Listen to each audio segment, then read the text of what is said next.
So I'd be remiss if we didn't actually talk about the differences between Judaism and Christianity, because on so much of this stuff, we're on the same page, considering that legitimately half of the book is the same. But when it comes to the distinctions between Judaism and Christianity, as a Jew, whenever I hear pastors speak about Christianity, very often I think to myself, right, all that stuff's in the Old Testament. What do you think is the key distinguishing factor between the philosophy of Christianity and the philosophy of Judaism?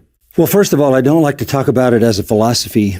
I'd rather talk about it as a revelation because it's divine.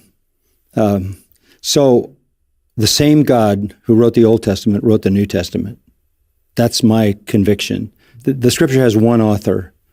And I need to say this, I am a Christian because of the Old Testament. Without the Old Testament, I don't know whether I could believe the New Testament.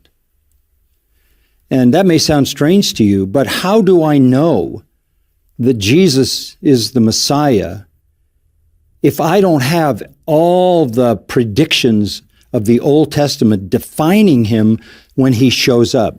For example, I wrote a book called The Gospel According to God, and it's from Isaiah 53, that great chapter. And you read Isaiah 53, and it's the biography of the Messiah, the servant of the Lord, and it lays out his arrival and his rejection and his death and his resurrection and his ascension and his coronation.